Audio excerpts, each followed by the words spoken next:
आओ आओ, स्वादिष्ट सब्जी बिरयानी, ताज़ा और सस्ती।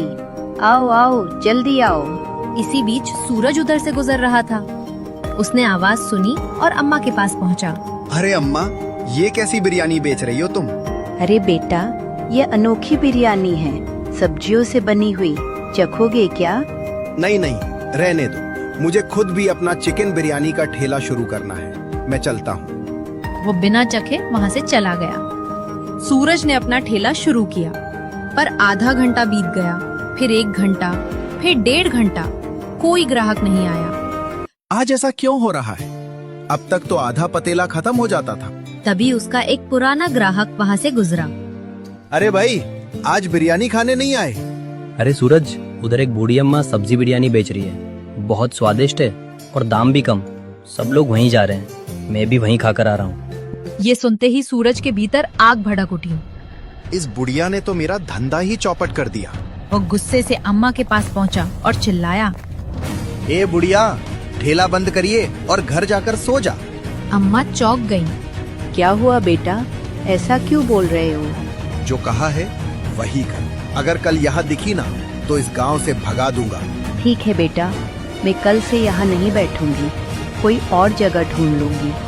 सूरज कुछ नहीं बोला और गुस्से में वहाँ से चला गया। सूरज के मन में भी एक तूफान उठ रहा था। क्या सब्जी बिरयानी उसे अपनी माँ की सच्चाई से दूर कर देगी? अगले दिन सूरज दिल में उमंग और आंखों में चमक लिए मुखिया जी के घर पहुंचा। मुखिया जी, अब अपना वादा पूरा कीजिए। बताइए, मेरी माँ कौन है? मुखिया जी ने गहरी सांस ली। सूरज, तुम बहुत नेक इंसान हो। मुझे तुम पर गर्व है। तुमने मेरे पास इतने वर्षों तक बिना किसी लालच के काम किया। अब समय आ गया है कि तुम अपने असली परिवार के साथ रहो। सूरज बेचैनी से बोला, जल्दी बताइए ना मुखिया जी, वो कौन है? अब सब्र नहीं होता। तुम्हारी माँ हमारे ही गांव में रहती है। उनका नाम है कमला। वही बुजुर्ग महिला जो सब्जियां बेचती है। सूरज के पैरों तले जमीन खिसक गई। कमला अम्मा, मैंने कल ही तो उनसे बदतमीजी की थी। उसकी आंखों में आंसू भर आए। धन्यवाद मुखिया जी, आपका बहुत बहुत शुक्रिया। कहते हुए वो दौड़ पड़ा। वो अम्मा के घर पहुंचा, लेकिन दरवाजा बंद था। उसे लगा माँ बिरयानी बेचने गई होगी। वो उनके ठिकाने पर भागा, पर वहाँ भी नहीं मिली। बेचैनी बढ़ रही थी। तभी एक औरत सब्जी लिए जा रही थी। बहन, ये सब्जियां किससे ली? ये तो मैं कमला अम्मा से खरीद कर लाई हूँ। सूरज बिजली की तरह दौड़ पड़ा।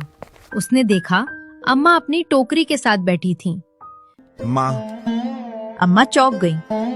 क्या कहा बेटा, क्या कहा तुमने? माँ, मुझे माफ कर दो। मैं तुम्हारा ही बेटा हूँ, तुम्हारा चिंटू। अम्मा की आंखों से आंसू झरने लगे। सच? तू ही मेरा चिंटू है? मुझे लगा था वो खो गया। सूरज ने सब कुछ बता दिया। कैसे मुखिया ने उसे पाला, कैसे वो रोज माँ से मिलता था पर पहचान नहीं पाया। बेटा, भगवान ने तुझे आखिर लौटा दिया। माँ, आज से हम दोनों साथ रहेंगे और कल से हम दोनों मिलकर सब्जी बिरयानी बेचेंगे। तुम बनाओगी, मैं ठेला चलाऊंगा। अरे वाह, मेरा बेटा अब सब्जी बिरयानी बेचेगा। माँ, सब्जी बिरयानी ने ही तो मुझे तुमसे मिलवाया है। उस दिन के बाद गांव में एक नया ठेला लगा। कमला अम्मा और उनके बेटे सूरज की सब्जी बिरयानी, प्यार का असली स्वाद।